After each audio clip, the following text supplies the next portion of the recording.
பேர் பிரதாப் குமார். என்னுடைய சொந்த ஊர் வந்து தேனி மாவட்டம். நான் தேனி மாவட்டத்தில் BE electronics and communication engineering முடிச்சுட்டு அந்த சர்டிஃபிகேட் சான்றிதழ்களை வச்சுட்டு சென்னைக்கு என்னுடைய சொந்தக்காரங்களோட வீட்டுக்கு வந்தேன். வந்து இங்கே வந்து முதல்ல வேலை தேடினேன். எல்லா இடங்கள்ல அலைஞ்சு வேலை தேடினேன். வேலை எதுவும் கிடைக்கல. அந்த நேரங்களில் தான் நான் இந்த யூனிவர்சல் ஆலயத்தை கண்டடைந்த என்னுடைய நண்பர் மூலியமா இந்த யூனிவர்சல் ஆலயத்தை பற்றி தெரிஞ்சுக்கிட்டேன். இங்கே யூனிவர்சல் ஆலயத்தில் வந்து ஈவினிங் டைம்ல அந்த மீட்டிங்ல அட்டன் பண்ணி போது பண்ணேன். அப்புறம் ஞாயிற்றுக்கிழமைகள்லையும் தோறும் அந்த மீட்டிங்ல அட்டன் பண்ணேன். ஒரு வாரம் 2 வாரங்கள் அந்த மாதிரியான நாட்கள்ல நான் அட்டன் பண்ணேன். அப்ப வந்து தசம பாகத்தை குறித்து நம்ம ஆலயத்துல விளக்கமாக சொன்னாங்க. ஆண்டவர் எப்படி ஆசீர்வதிப்பாரு, முதல் 10 பாகத்துல உண்மைத்தன்மையா இருந்தேன்னு. அதுக்கடுத்து நான் வேலை தேடினேன். வேலை தேடினா ஆண்டவர் எனக்கு ஒரு வேலை கிடைச்சது. அப்ப அந்த வேலையில மிகவும் குறைவான சம்பளம், வெறும் 4000 ரூபாயில தான் ட்ரைனிங் பீரியடுக்கான சம்பளம் வந்து எனக்கு கிடைச்சது. அந்த 4000 ரூபாய் சம்பளத்துல தான் நான் வேலைக்கு போயிட்டு இருந்தேன். வேலைக்கு போயிட்டு இருக்கும் போது தசம பாகத்தை குறிச்சு பேசினப்போ நான் தசம பாகத்தை முதல்ல அந்த 4000 ரூபாயில 10% எடுத்து கொடுத்தேன். அப்ப அது அந்த அந்த மாதிரியான சூழ்நிலையில திரும்ப நான் வந்து நம்ம இன்னும் அடுத்த மாசமும் வேலை பார்த்துட்டு இருக்கேன். அப்ப எனக்கு ஒரு ஆண்டவர் ஒரு புதுதா ஒரு யோசனை கொடுத்தாரு. இந்த ப்ராஜெக்டை நீ சொந்தமா போய் பண்ணுனா இன்னும் உனக்கு ஆசீர்வாதம், உனக்கு இன்னும் நிறைய வருமானங்கள் கிடைக்குங்கிற மாதிரி ஆண்டவர் ரீதியாக ஒரு யோசனையை கொடுத்தாரு.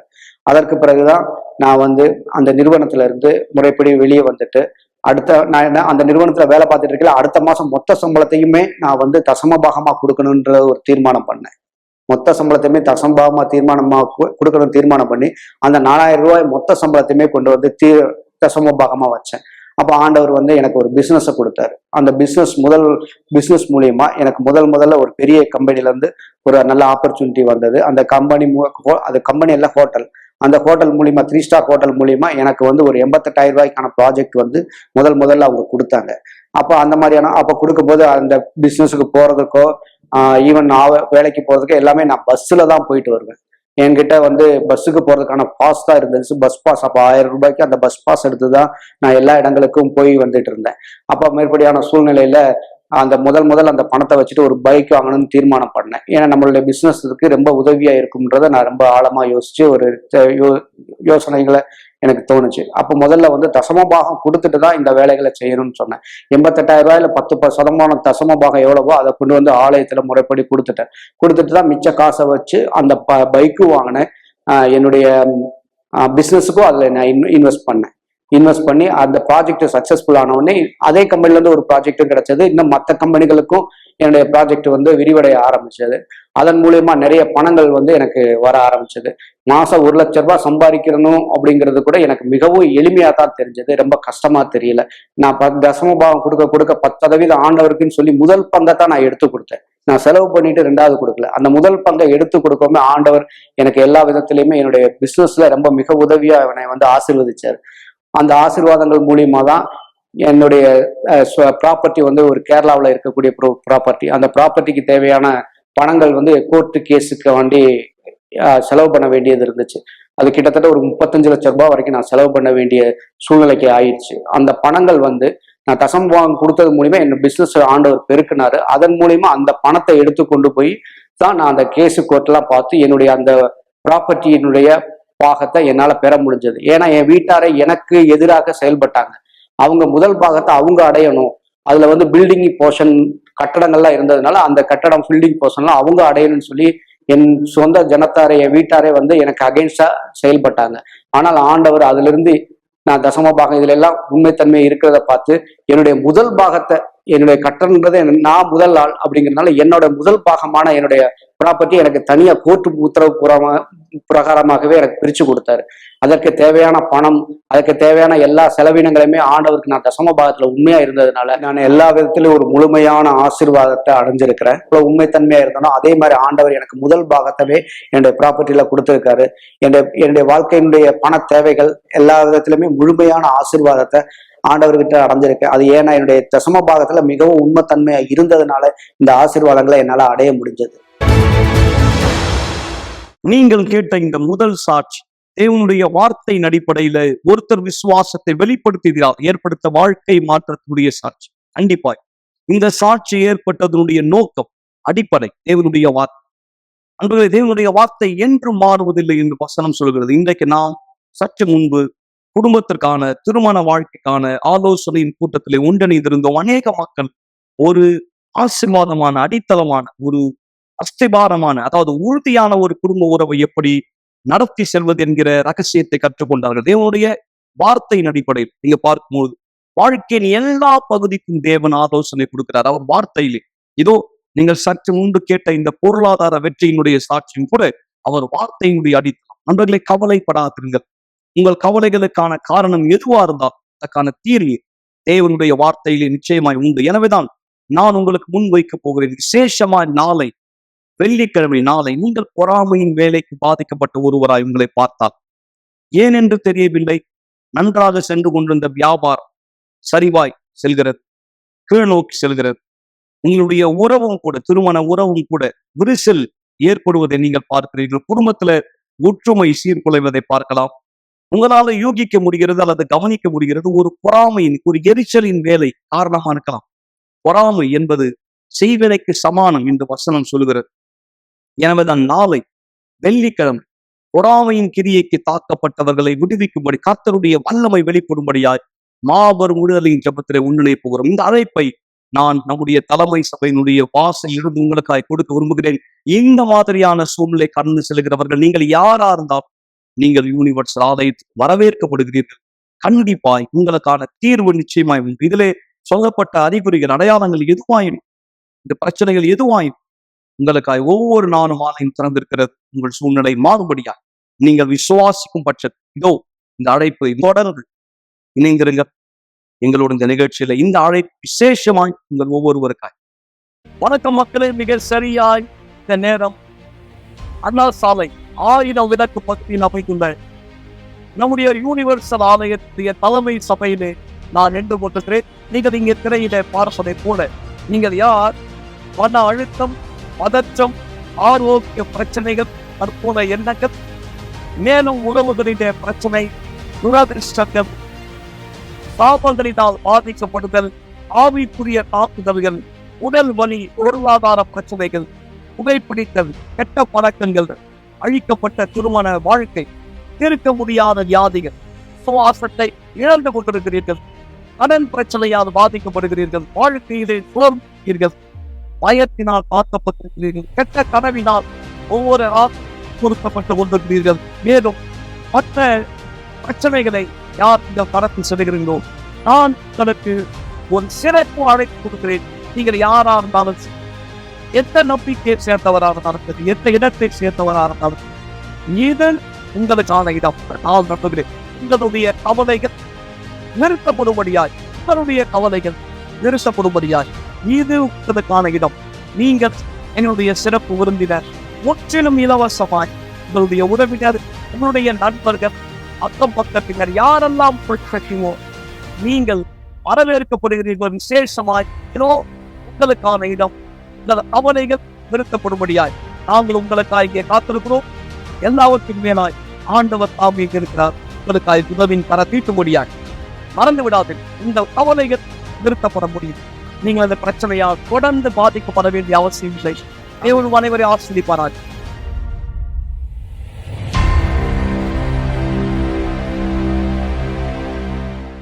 மீண்டும் நான் உங்களை வரவேற்கிறேன் மக்களே. இந்த அழைப்பின் பிரகாரமா நீங்கள் பார்த்த இந்த அடையாளங்கள் உங்கள் கவலைகளுக்கு ஒரு மிக முக்கியமான காரணமா இருந்தால் விசுவாசங்கள், தீர்வு நிச்சயமாய் உங்கள் நண்பர்களே. இந்த நிகழ்ச்சி இறுதியில நாம் விசுவாசத்தின் ஜபத்தை செய்ய போகிறோம். உங்கள் தண்ணீரை ஆயத்தப்படுத்திக் கொள்ளுங்கள். இந்த அடையாளத்தால் பாதிக்கப்பட்ட இந்த நபர் மன அழுத்தத்திலிருந்து, தற்கொலையிலிருந்து எப்படி விடுவிக்கப்பட்டார், அந்த எண்ணத்திலிருந்து எப்படி மீட்டெடுக்கப்பட்டார், இந்த அற்புதமான சாட்சி கேளுங்கள். தொடர்ந்து நாம் நிகழ்ச்சியிலே ஒன்றிணைந்திருக்கலாம். என் பேர் சுரோஜினி. என்னுடைய திருமண வாழ்க்கை சரியில்லாததுனால நான் தற்கொலைக்கு முயற்சி செய்தேன். நான் சிறிய வயதிலே திருமணம் செஞ்சுக்கிட்டேன். எனக்கு திருமணம் ஆனதுலேருந்தே நான் சரியாக அன்பை உணரல, அந்த காதலை உணராமல் இருந்தேன். நான் எதிர்பார்க்குற அந்த அன்பை என்னுடைய கணவர் எனக்கு கொடுக்கல. எனக்கு அன்பு இல்லாத மாதிரி இருந்தது. நான் சமாதானம் இல்லாதது உணர்ந்தேன். எனக்கு எப்போதும் வெறுப்பாக இருக்க மாதிரி இருக்கும். சில நேரத்தில் நான் நைட்டில் எழுந்திரிச்சு நான் தற்கொலை முயற்சி எடுத்திருக்கேன். தற்கொலை பண்ணிக்கணும்னு எனக்கு தோணும். ஒரு நாள் ராத்திரி நான் எழுந்திரிச்சேன். வீட்டில் எந்தெந்த மாத்திரை இருக்கோ எல்லா மாத்திரையும் எடுத்து நான் தண்ணியில் கலந்தேன். அதை குடிச்சிட்டேன். நான் குடிச்சிட்டு நான் படுக்க போயிட்டேன். நான் நினச்சேன் நான் காலையில் எழுந்திருக்க மாட்டேன், எல்லாமே சரியாயிடும்.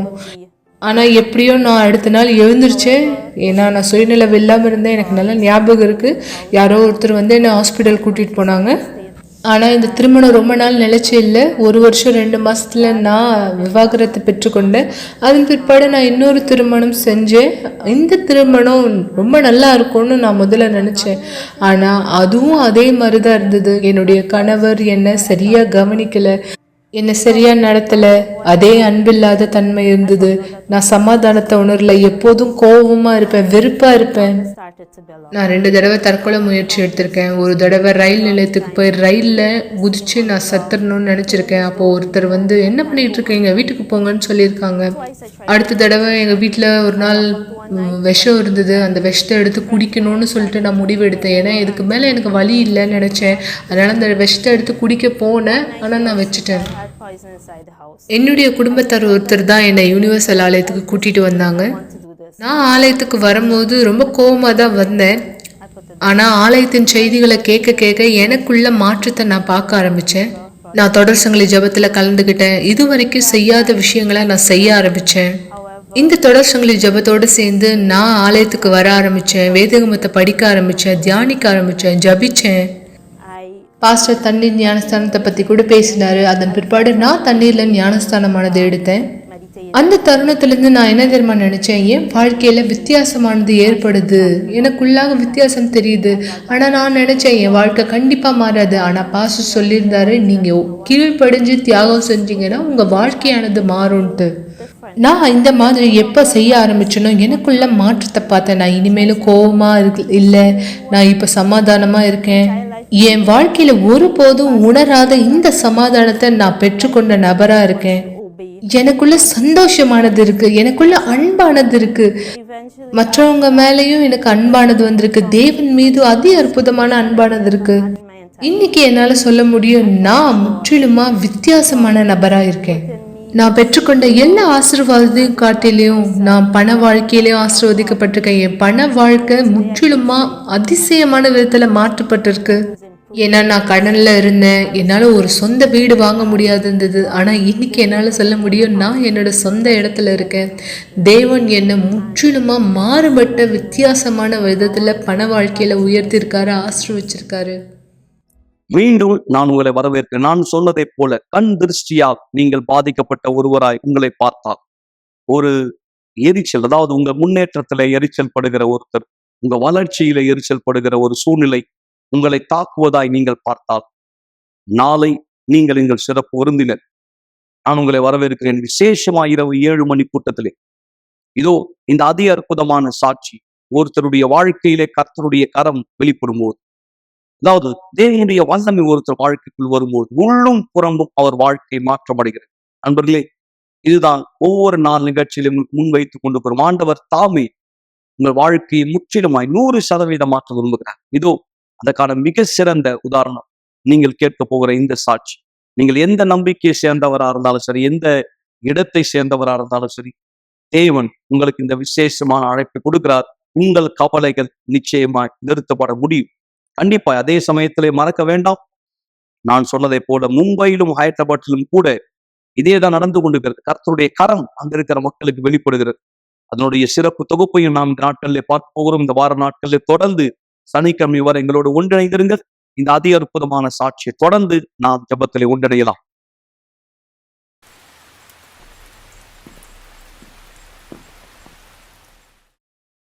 இந்த பார்க்ல இருக்க இந்த பெஞ்ச்ல தான் நான் வாழ்ந்தேன். என்னுடைய 2 சின்ன குழந்தைகளுக்கும் நான் ஏர் கோட் ஆனது கொடுப்பேன், அவங்க பனியில உறைஞ்சு போயிடாதபடிக்கு.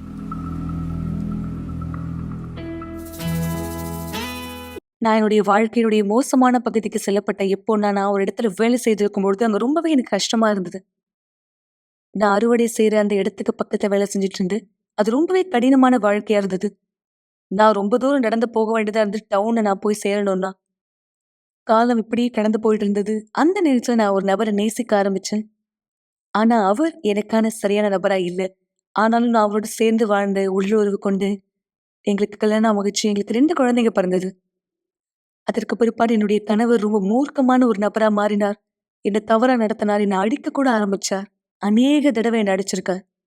என்னுடைய வீட்லயே என்ன கட்டி போட்டு தான் வச்சிருப்பார். என்னுடைய குழந்தைகள் 2 பேரும் எங்கள ரூம்ல வச்சு சாத்திட்டு போயிடுவார். இது எல்லாத்தையுமே நான் பார்த்துட்டே இருக்கும்போது எனக்குள்ளாக எதிர்ப்பு வந்தது. அப்பதான் நான் முடிவு செய்தேன். நானும் என்னுடைய 2 பசங்களும் வீட்ட விட்டு வெளியே வந்துட்டோம். கையில எதுவுமே எடுத்துட்டு வராம. எங்க போறது? வாழ்றதுக்கு இடமே இல்லாம வீட்ட விட்டு நான் வெளியே வந்துட்டேன். அப்போ நானும் என் குழந்தைங்களும் ஒரு ட்ரக்ல ஏறினோம். அங்க ஏறி லாஸ்ட்ல பிரேசில்ல இறங்கணும். அங்க இறங்கின பிற்பாடு எங்ககிட்ட எதுவுமே இல்ல. ஒரு துணியில் இருக்க பேக்க தவிர. அங்க நான் சுத்தி பார்க்கும்போது அந்த ரயில்வே ஸ்டேஷன் பக்கத்துல நெறைய பேர் வாழ்ந்துட்டு இருந்தாங்க. எனவே நான் பக்கத்துல இருக்க ஒரு பார்க்குக்கு போனேன். இந்த பெஞ்ச்ல தான் நான் தரித்திரமா 2 வருஷமா வாழ்ந்தேன். குப்பையில எத போடுவாங்களோ அத மிச்சம் மீதி எடுத்து சாப்பிட்டுட்டு, அந்த பார்க்குக்கு பின்னாடி வர ஒரு இடத்துல தண்ணி இருக்கும். அந்த இடத்துல குளிச்சு, துணிய துவைச்சு, இந்த இடத்துல தான் என்னுடைய குழந்தைகள நான் குளிப்பாட்டுவேன் கூட. எங்களுக்கான கழிவறையாக இதுதான் பயன்படுத்தணும். இங்க இருக்க இந்த பெஞ்ச் தான் என்னுடைய மெத்தையா இருந்தது. இதுல தான் நான் தூங்குவேன். நான் மேல படுத்துட்டு இருப்பேன். என்னுடைய 2 குழந்தைகளும் பெஞ்சுக்கு அடியில படுத்துட்டு இருப்பாங்க. ஏன்னா யாராவது அவங்கள கூட்டிட்டு போயிடுவாங்கன்ற பயத்துல நான் அப்படி படுக்க வச்சிருப்பேன். நாங்க முழு இரவுமே அங்க தங்குவோம். அது ரொம்பவே பனிக்காலமா இருந்தது. அந்த இடத்துல எனக்கு என்ன செய்யணும்னே தெரியாது. என்னுடைய பசங்களுக்கு நான் கொஞ்சம் மதுபானம் அது குடுப்பேன். அவங்களுடைய உடம்பு கொஞ்சம் சூடாகும்படியாக, அவங்க உறைஞ்சு போயிடாதபடிக்கு ஒரு பீம் பேக்ல போட்டு நியூஸ் பேப்பர் அவங்கள சுத்தி இப்படிதான் படுக்க வச்சேன். அதுக்கு பிற்பாடு இறுக்கமா அவங்கள பிடிச்சு படுத்துப்பேன். அவங்க குளிரா உணராதபடிக்கு. அவங்கள அப்படியே ஒரு பண்டில் போல நான் பேக் பண்ணி அவங்களோட படுப்பேன். எப்பவுமே என் பசங்கள பார்த்து நான் அழுதுட்டே இருப்பேன். நான் ஏன் அப்படி அழுதேன்னா, என்னுடைய கனவுகள் மிக பெருசா இருந்தது. அது எல்லாமே துளைக்கப்பட்டதா இருந்தது. என்னுடைய வலி இப்ப அதிகமாயிடுச்சு. நான் நெறைய முறை யோசிச்சிருக்கேன். என்னுடைய பசங்களே கொலை செய்த பிற்பாடு, நானும் தற்கொலை செஞ்சுக்கணும். முதலாவது அவங்களுக்கு மதுபானம் ஊத்தி குடுத்துட்டு, அதுக்கப்புறம் அவங்கள கொலை செஞ்சுட்டு நானும் செத்துறணும்னு. என்னுடைய மிகப்பெரிய வலி எதா இருந்ததுன்னா, என்னுடைய மகன் தவறுதலா ஒரு நபரால கொலை செய்யப்பட்டான். ஒரு தாயா தன்னுடைய மகன் காரணமே இல்லாம சாகுறத பார்க்கறத விட வேற எந்த வலியுமே மிக பெருசா இருக்காது. அந்த விஷயம் தான் என்னை உட்புறத்துல இருந்து வெளிய வரைக்கும் எதிர்ப்பை ஏற்படுத்துது. ஏன்னா எவ்ளோ கஷ்டங்கள நான் அனுபவித்துமே அவங்கள சேர்த்து என் கூட தான் வச்சுட்டு இருந்தேன். ஏன்னா 6 வருஷமா நாங்க கஷ்டப்பட்டோம். வீடு இல்லாம, எங்க தங்குறதுன்னு தெரியாம, கீழ இருந்து எடுத்து சாப்பிட்டு, ஒரு பெஞ்ச்ல படுத்துட்டு, இந்த வலி எனக்குள்ளாக இருந்து வெளிய போகவே இல்ல. அந்த நேரத்துல அந்த பார்க்ல ஊழியம் செய்ற ஒரு நபர் வருவார். அவர் எப்பவுமே பசங்களுக்கு வரும்போது சாண்ட்விச் வாங்கிட்டு வருவார். அங்க பார்க்ல இருக்க எல்லா குழந்தைகளுக்குமே சாப்பிட ஏதாவது கொண்டு வருவார். அவர் என்கிட்ட கொஞ்ச நேரம் பேசுவார். அவரு பேசும்போது நான் பயப்படுவேன். ஏன்னா அவர் குழந்தைய தூக்கிட்டு போயிடுவாரோன்னு. பார்க்கினுடைய வாசல்ல நியூஸ் பேப்பர் அவர் வச்சுட்டு போவார். அவர் வேதாகமத்தையும் அந்த இடத்துல வச்சுட்டு போயிடுவார். சில நேரத்துல அவர் வரும்பொழுது வேதாகமத்தை திறந்து சில வசனங்கள் எனக்காக படிப்பார். நான் அப்ப சொல்லுவேன் அவர்கிட்ட படிக்காதீங்க. ஏன்னா கடவுள்னு ஒருத்தர் உண்மையாகவே கிடையாது. நான் அவர் இடத்துல கேள்வி கேட்பேன். அவர் உண்மையாகவே இருந்தாருன்னா நான் ஏன் கஷ்டப்பட போறேன்? இருப்பினும் ஒரு நாளானது வந்தது. ரொம்பவே பனிமூட்டம் ஆயிடுச்சு. பக்கத்துல யார் இருக்காங்க, இடையில யாரு வராங்கன்னு கூட தெரியாத அளவுக்கு பனிமூட்டம் ஆயிடுச்சு. அந்த நபர் அன்னைக்கு அங்க வந்திருந்தார். அவர் எங்கள ஆலயத்துக்கு அழைத்திருந்தார். நாங்களும் போயிருந்தோம். நாங்க ஆலயத்துக்குள்ளாக போகும்போது பாஸ்டர் அங்க சொல்லியிருந்தார். நீங்க யார் கடினமான சூழலை கடந்து போறீங்களோ, புறக்கணிக்கப்பட்டது போல பதட்டமா நீங்க யார உணர்றீங்களோ, நானும் இந்த சமுதாயத்தால புறக்கணிக்கப்பட்டிருந்தேன். அவர் பேசும்போது நான் நினைச்சேன், இவர் என்ன பத்தி பேசுறார்? எப்படி என் வாழ்க்கைய பத்தி அவர் தெளிவா பேசுறார்? அவரை எனக்கு யாருன்னே தெரியாது. இப்படியாக எனக்கு ஒரு வாழ்க்கை இருக்குன்னே அவருக்கு முதல்ல தெரியாது. இருப்பினும் எப்ப அவர் வாய திறந்து சொன்னாலும், இந்த நாள் துவங்கி உங்க வாழ்க்கைய உங்களால மாத்த முடியும். இது உங்கள மட்டும் தான் சார்ந்து இருக்கு. அந்த இடத்திலேயே நான் தான் முதல் ஆளா இருந்தேன். என்னுடைய சேர்ல இருந்து எழுந்து பீடத்துக்கு முன்னாடி போனேன். கூட்டம் முடிந்த பிற்பாடு நான் ஆலயத்தை விட்டு வெளியே போனேன். பார்க்குக்கு மறுபடியும் போனேன். தொடர்ந்து நான் வீடு இல்லாம தான் இருந்தேன். ஆனா ஆலயத்துல இருந்து வெளியே வரும்போது வித்தியாசமான யோசனையோட வெளியே வந்தேன். அந்த பார்க்ல நான் 2 வருஷமா இருந்தேன். அந்த இடத்துல நான் எல்லாத்தையுமே பார்த்திருந்தும், எனக்கு எந்த யோசனையுமே இல்ல. ஆனா ஆலயத்துல வந்த பிற்பாடு, நான் பார்த்த அங்க இருந்த நெறைய பழங்கள். அத எடுத்து விற்கும்படியாக நான் முயற்சி செய்தேன்.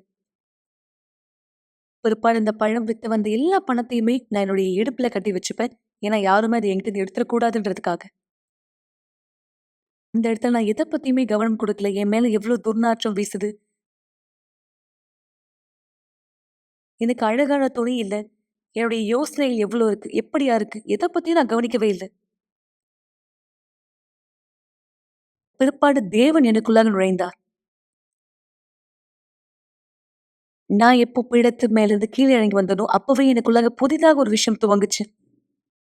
நான் ஆலயத்த விட்டு வெளிய வந்து நான் செய்ய துவங்குன எல்லா விஷயத்திலயுமே தேவன் என்னை கனப்படுத்த ஆரம்பிச்சார்.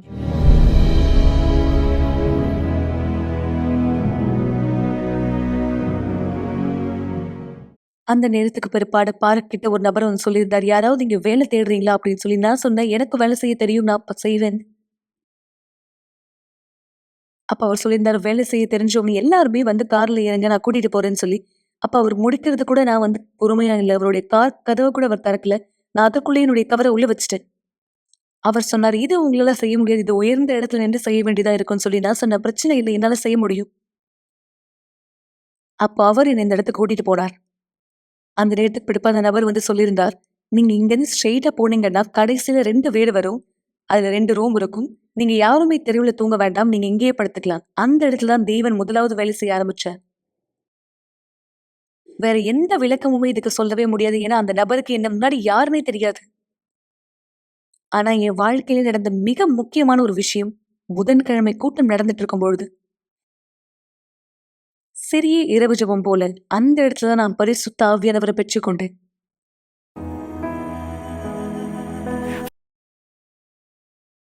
அது மிகவும் அழகான ஒரு நாளா இருந்தது. முழுமையா வித்தியாசமான ஒரு உணர்வு. பரிசுத்த ஆவியானவர் என்னை அணைத்துக் கொள்ளும் பொழுது, வார்த்தையால விளக்கி சொல்ல முடியாததா அது இருந்தது. அவர் எனக்குள்ளாக இருந்த அந்த யோசனைகள், என்னுடைய விருப்பங்கள் எல்லாவற்றையுமே எடுத்து வெளியே போட்டார். என்னுடைய வாழ்க்கையில் நான் புதிய வழிகாட்டுதல பார்க்க ஆரம்பிச்சேன். புதிய வாழ்க்கையே எனக்கு துவங்க ஆரம்பிச்சது. பரிசுத்த ஆவி நான் பெற்றுக்கொண்ட பிற்பாடு 2 வருஷம் தொடர்ந்து நான் வேலை செஞ்சுட்டே தான் இருந்தேன். நான் தொடர்ந்து தோட்டத்துல வேலை செய்யும்பொழுது, மேல் நிலத்தை கட் பண்ணிட்டு இருக்கும்பொழுது என்னுடைய முதலாளி சொல்லியிருந்தார், "நீங்க என் மனைவியோட ஆஃபீஸ்ல வேலை செய்யுங்கன்னு" சொல்லி. ஒரு நாள் நான் என் முதலாளியோடும், அவருடைய மனைவியோடும் ஆஃபீஸ்ல உட்கார்ந்து ஏதோ பார்த்துட்டு இருக்கும்பொழுது, ஒரு நபர் உள்ள வந்திருந்தார். அவர் சில டாக்குமெண்ட் என்கிட்ட கேட்டிருந்தார் எடுத்துக் கொடுக்கும்படியாக. அப்ப அந்த நபர் என்ன பார்த்து சொன்னார், "உங்கள எனக்கு நல்லா தெரியும்." நான் சொன்னேன், "கண்டிப்பா உங்களுக்கு தெரிஞ்சிருக்க வாய்ப்பில்ல." பிற்பாடு நான் கீழே குனிஞ்சு வேலை செய்ய ஆரம்பிச்சுட்டேன். ஆனா எனக்கு ஞாபகம் வந்தது, அந்த நபர் தான் பார்க்ல வந்து எங்களுக்காக ஊழியம் செய்து, என்னுடைய குழந்தைங்களுக்கு சாப்பாடு வாங்கி குடுத்து, எங்களுக்கான வார்த்தையை குடுத்த நபர். அந்த நபர் தான் இன்னைக்கு என்னுடைய கணவரா இருக்கார். அடுத்தது அந்த சமயமே தேவன் எங்க இருவரையுமே செழிப்பாக மாற்ற ஆரம்பிச்சார். அதுக்கு பிற்பாடு நானும் என் கணவரும் சேர்ந்து ஒரு மார்க்கெட் ஆனது ஓபன் பண்ணோம். என்னுடைய மார்க்கெட் தொடர்ந்து வளர ஆரம்பிச்சது. அந்த இடத்துல நான் அதிகமா பேசுறதுனால எல்லாருக்குமே இது தெரிய ஆரம்பிச்சது. நாங்க தொடர்ந்து விசுவாசத்துல செயல்படும்பொழுது, பிற்பாடு தேவன் பீடத்து மேல இருந்து எங்களுக்கான ஒரு ஆலோசனை குடுத்தார். தலைமுடிகளை எப்படி பராமரிக்கிறதுன்னு சொல்லி ஒரு கிளாஸ் ஆனத நான் எடுக்க ஆரம்பிச்சேன். பியூட்டி பார்லர் வைக்கிறதுக்கான எல்லா விஷயமே நான் தயார்படுத்தி இருந்தேன். அங்க வர பசங்களுக்கு நான் சொல்லிக் குடுத்துட்டு இருந்தேன்.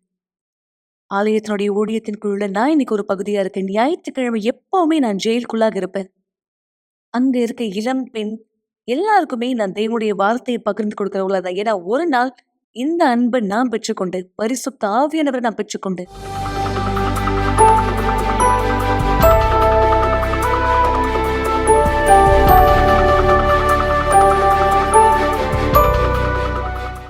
இன்னைக்கு அதே போல நான் எப்படி பெற்றுக்கொண்டேனோ அதே போல நான் எல்லாருக்குமே பகிர்ந்து கொடுக்கிறேன். அதுக்கு பிற்பாடு ஆதரவற்ற பிள்ளைகள் இருக்கிற இடத்துக்கு நான் போவேன். அங்க எப்பவுமே இந்த குழந்தைய பார்ப்பேன். அவங்க ஓடி வந்து என்னை கட்டி பிடிச்சுப்பாங்க. இந்த எல்லா நினைவுகளுமே என்னுடைய மகனை பத்தி என்னை யோசிக்க வச்சது. அங்க ஒரு பையனை நான் பார்த்தேன். என்னுடைய மகனை பார்க்கறது போல இருந்தது. எனவே அங்க இருக்க பையனை நான் லீகலாகவே எனக்கு சொந்தமா மாத்திக்கிட்டேன். அப்ப அவங்க என்கிட்ட சொன்னாங்க, "கண்டிப்பா இந்த பையன் வேண்டாம். ஏன்னா இவன் கூட பிறந்தவங்க 5 பேர் இருக்காங்க. உங்களால சமாளிக்க முடியாது." நான் சொன்னேன், "அந்த 5 பேரையுமே நான் கூட்டிட்டு போறேன்." அதுக்கு பிற்பாடு அவங்க 5 பேரையுமே நான் கூப்பிட்டேன். என்னுடைய கார்ல உட்கார வச்சு நாங்க ஆலயத்துக்கு ஸ்ட்ரெயிட்டா வந்தோம். அந்த பசங்களுக்கு இனிமேல் நான் தான் உன்னுடைய அம்மா அப்படின்னு சொல்றதுக்கு பதிலாக, முதலாவது நான் இயேசுவ தான் அவங்களுடைய கண்ணுல காமிச்சேன். நான் உங்களுக்கு நன்றி சொல்றேன். ஏன்னா நீங்க என்னுடைய 5 சகோதரன், சகோதரியுமே கூட்டிட்டு வந்தீங்க. நாங்க இன்னைக்கு ஒற்றுமையா வாழ்றோம். உண்மையா சொல்றோம்னா எனக்கு இன்னும் அதிகமான சகோதரன், சகோதரி இந்த இடத்துல இருக்காங்க. இங்க இருக்க குழந்தைகள் தேவனால நமக்கு கொடுக்கப்பட்ட பரிசா இருக்கு. இவங்க அனைவருமே தேவனால தேர்ந்தெடுக்கப்பட்ட குழந்தைகள். இது ரொம்ப முக்கியமானதா இருக்கு. இது என் வாழ்க்கையில முக்கியமான பகுதியா இருக்கு. ஏன்னா தேவன் எதையுமே என் வாழ்க்கையில பாதியா செய்யல. எல்லாத்தையுமே முழுமையா தான் செய்தார். தேவன் எனக்கு அருமையான குடும்பத்தை கொடுத்தார். ஒரு திருமண வாழ்க்கை கொடுத்தார். இது எல்லாத்தையுமே நான் ஜெயித்து வந்த பரிசுத்த ஆவியினால மட்டுமே. தேவனுடைய வழிகாட்டுதனால எல்லாவற்றையுமே நான் பெற்றுக்கொண்டேன். கர்த்தருடைய வார்த்தையினால மட்டுமே நான் என் தேவனால செய்ய முடிந்தது போல இந்த உலகத்துல இருந்த எந்த மனுஷனாலுமே சரி என்னுடைய வாழ்க்கையை மாத்திருக்க முடியாது. பாருங்க இன்னைக்கு தேவன் என்னை எங்க கொண்டு வந்திருக்கார். பாருங்க இன்னைக்கு நான் எப்படிப்பட்ட வாழ்க்கையை வாழ்ந்து கொண்டிருக்கேன். ஆண்டவராகிய இயேசுனுடைய பலிபீடத்துல நான் இருக்கேன்.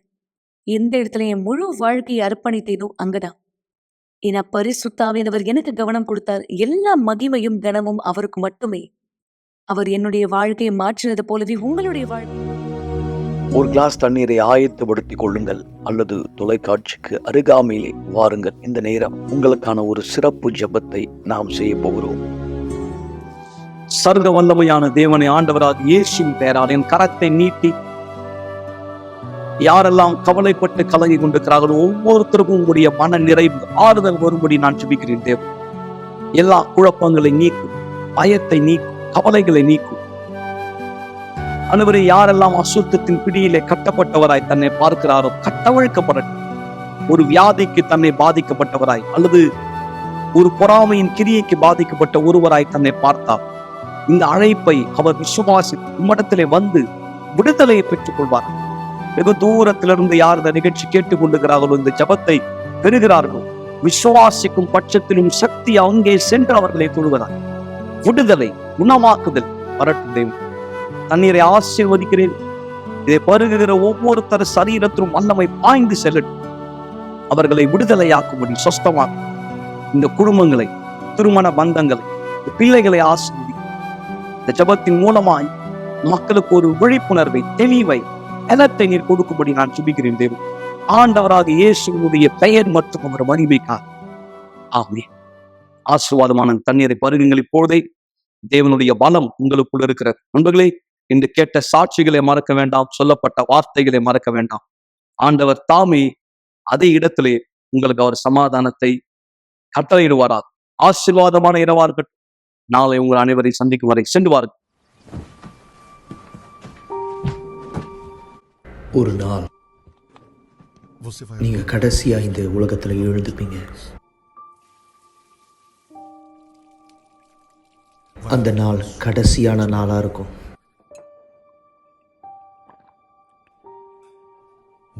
கடைசியா ஒரு முறை நீங்க காலை உணவை சாப்பிடுவீங்க.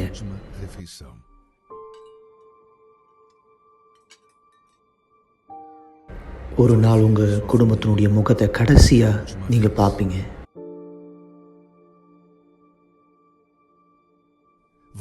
உங்களுடைய கடைசியான வார்த்தையை சொல்லுவீங்க. உங்களுடைய கண்கள் கடைசியா ஒரு முறை சிமிட்டும்.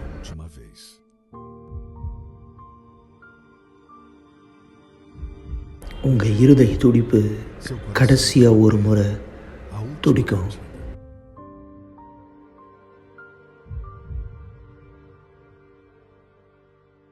நீங்க கடைசியா ஒரு முறை மூச்சை இழுத்து விடுவீங்க.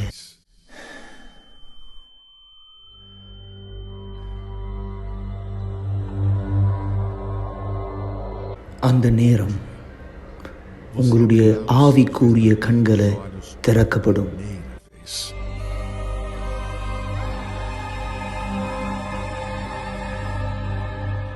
அந்த நேரத்தில் நீங்க புரிஞ்சுப்பீங்க எந்த அளவுக்கு உங்களுடைய ஆத்மா உண்மையானது அப்படின்னு.